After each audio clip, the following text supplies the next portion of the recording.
Hoje a gente vai descer e descer fundo pra caramba. A gente sabe que o Monstroverso não é feito só de dois reis. Durante anos a gente achou que o Godzilla era o topo da cadeia alimentar na superfície e que o Kong vivia tranquilo lá na Ilha da Caveira. Mas quando abriram os portais para a Terra Oca em Godzilla vs Kong, a gente descobriu que o buraco é literalmente mais embaixo. A Terra Oca não é só uma caverna gigante e bonitinha, é um ecossistema todo isolado. Mas a pergunta que não quer calar: sem o Godzilla e o Kong, quem é que sobra no topo da cadeia alimentar? Quem são as verdadeiras máquinas de matar que ficaram nas sombras por milênios? Hoje eu preparei uma lista onde vamos dissecar as 7 criaturas mais perigosas da Terra Oca. E já te adianto, tem bicho aqui que deu trabalho até pro rei dos monstros, e titã que, biologicamente falando, são armas de destruição em massa. Então verifica a sua inscrição, ativa o sininho para não acabar virando estatística nesse mundo e bora pro vídeo. Para abrir o nosso ranking nós temos aquele cara que a internet aprendeu a amar, mas que na vida real você duraria 2 segundos respirando o mesmo ar que ele, o famoso Doug. O nome técnico seria uma variação dos Phoetodons, ou Titanos Doug, pra galera da Legendary. À primeira vista ele parece só um cachorrinho do Kong, né? Aquele carinha simpático, o corpo meio rechonchudo, quase inofensivo. Mas não se engane, essa gordura toda é que deixa a pele dele blindada. O Doug é essencialmente uma máquina industrial de triturar ossos compacta. Por que será que ele é um perigo real aqui? Porque ele é o maior oportunista desse buraco. Na Terra Oca, onde todo mundo é gigante, o Doug joga sujo. Ele é uma hiena, né, desse ecossistema. A pele dele é grossa o suficiente para tancar a pressão atmosférica esmagadora daquele lugar e ignorar ataques de criaturas menores. Mas o pesadelo começa quando a gente fala da mandíbula dele. A força de mordida dessa espécie é ridícula de forte. Se você, um humano frágil, cruzasse o caminho de um bando deles, como a gente já viu em Novo Império, o Doug ia te abocanhar como se fosse um nugget. A pressão dessa mordida ia colapsar sua caixa torácica instantaneamente, transformando seus pulmões e coração numa pasta vermelha antes mesmo dos dentes perfurarem a pele. E o pior disso tudo, como ele é um carniceiro voraz, ele não tem refinamento de matar antes de comer. Se o Kong cair ferido, o Doug tá lá pra arrancar um pedacinho dele. Com você, ele ia te engolir enquanto seus nervos ainda estivessem disparando sinais de dor. Então ele ficaria no nosso 7º lugar, porque ele é pequeno, né, pros padrões de titãs gigantescos. Subindo a nossa régua de brutalidade, em 6º lugar temos uma criatura que roubou a cena na série Monarca Legacy of Monster, o Ion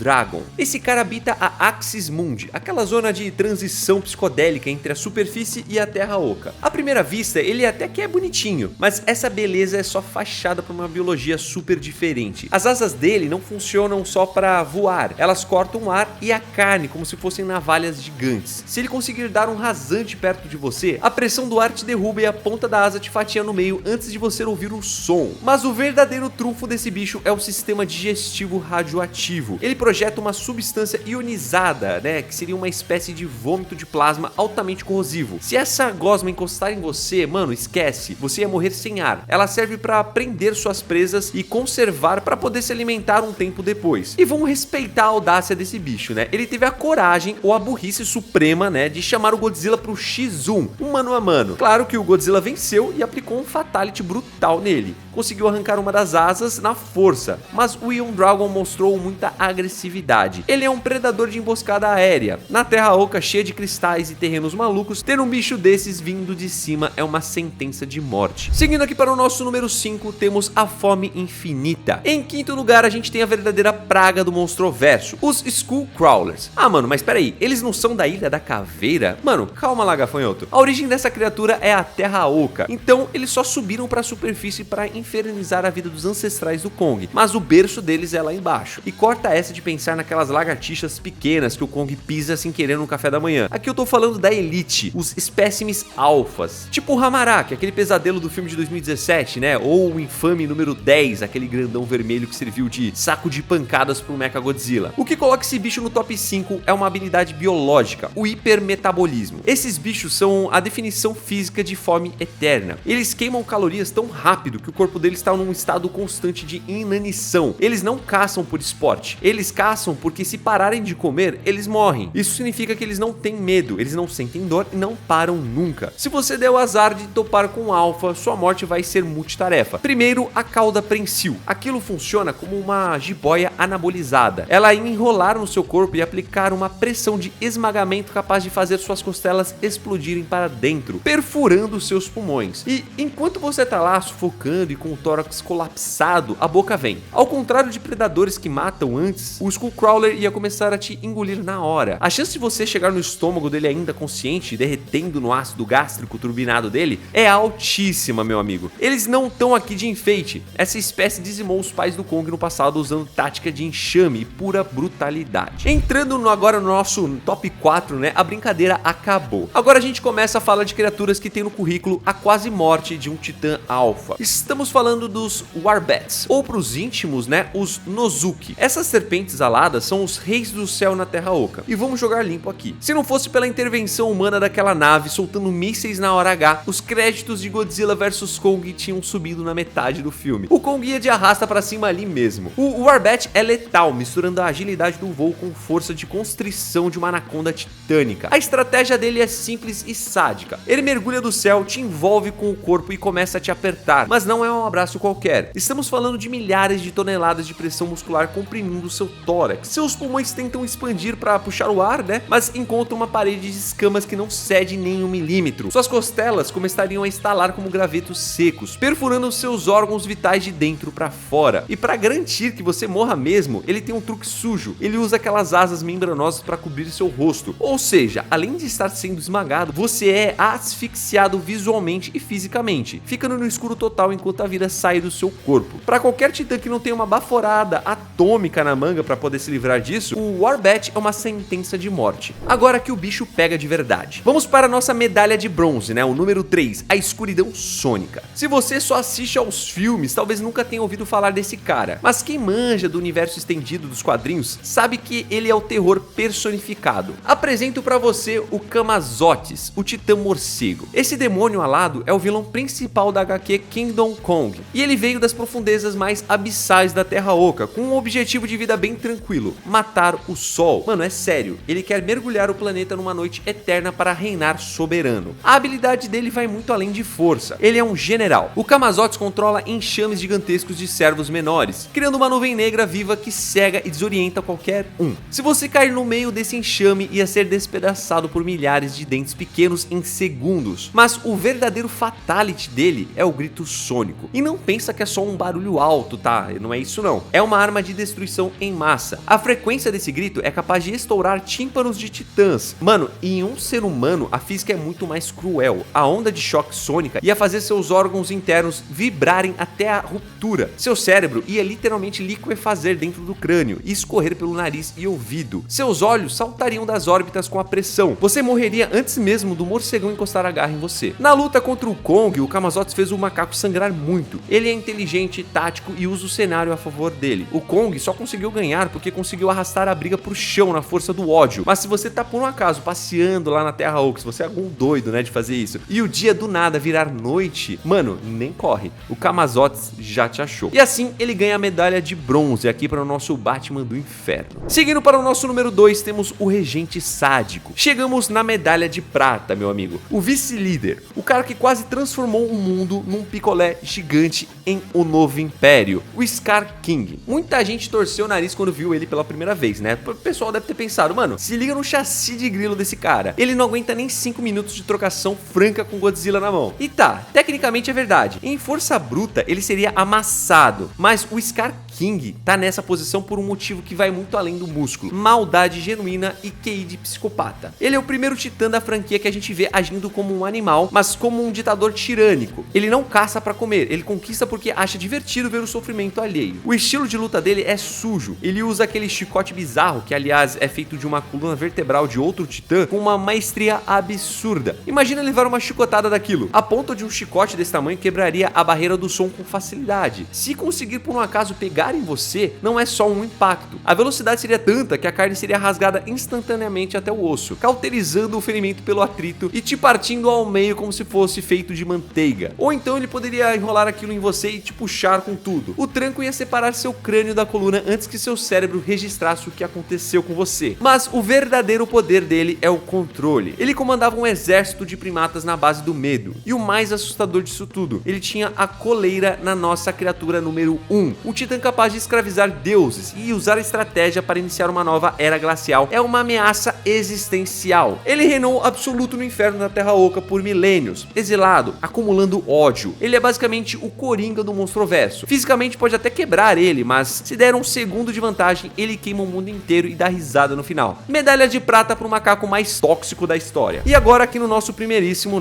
lugar, como a gente já citou, o topo da cadeia alimentar, a criatura mais poderosa nativa da Terra Oca, a mãe de todos os titãs, a Shimo. Não tem discussão, galera. A Shimo joga em outra liga. Ela é tão antiga que teoricamente foi a culpada pela Era do Gelo na Terra. Em termos de tamanho, ela olha pro Godzilla e pro Kong de cima para baixo. Ela é um quadrúpede colossal, blindada com cristais indestrutíveis que fazem a pele do Godzilla parecer papel manteiga. A gente viu no filme, o Kong usando aquela luva turbinada, ele deu um soco na cara dela e não fez nem cócegas. O Godzilla Evolved, aquele rosa cheio de esteroides radioativos, foi o único que conseguiu tancar a briga, e mesmo assim o X1 foi equilibrado. Mas o que te coloca no caixão aqui é o poder dela, o sopro de zero absoluto. Isso é uma das armas mais letais da física. Ela não esfria as coisas, ela para um movimento atômico. A gente viu ela congelar o braço do Kong em segundos, causando necrose instantânea na carne de um titã. Mano, e se esse raio pega em você? Não dá nem tempo de sentir o frio. A água de dentro das suas células congelaria tão rápido que os cristais de gelo rasgariam suas membranas celulares de dentro para fora. Seu sangue viraria pedra nas veias instantaneamente. Você se transformaria numa estátua de carne quebradiça. Se alguém por um acaso te desse um peteleco depois disso, seu corpo ia se estilhaçar no chão igual vidro temperado. A Shimo só não destruiu o mundo antes porque ela era por natureza tranquilona e estava sendo torturada e controlada pela dor através do cristal do Scar King. Mas se por um acaso a gente falar de potência de destruição e poder bruto, ela é sim a rainha da Terra Oca, a única capaz de resetar o clima do planeta inteiro sozinha. E aí, mano, o que você achou dessa lista? A Terra Oca é um lugar fascinante e visualmente muito lindo, mas eu prefiro ver só pela tela mesmo do cinema, no conforto do ar-condicionado, porque a chance de sobreviver lá embaixo, mano, é zero pra qualquer um. Agora eu quero saber a sua opinião. Você concorda com esse ranking? Acha que o Camazotz devia ter levado a prata, sim? Ou será que tem algum outro titã escondido nas profundezas que a gente ainda não viu e que sola a Shimo fácil? Deixa aqui nos comentários, eu quero ver o debate pegar fogo, meu amigo. Pega aqui, vai, comenta aqui embaixo. Se você curtiu esse mergulho nas trevas do Monstroverso e saiu vivo, esmaga esse like com força de um Godzilla e se inscreve no canal para fortalecer sempre aqui. Vou ficando por aqui, como sempre agradeço a sua audiência, fique com Deus, um abraço, é nóis, tchau.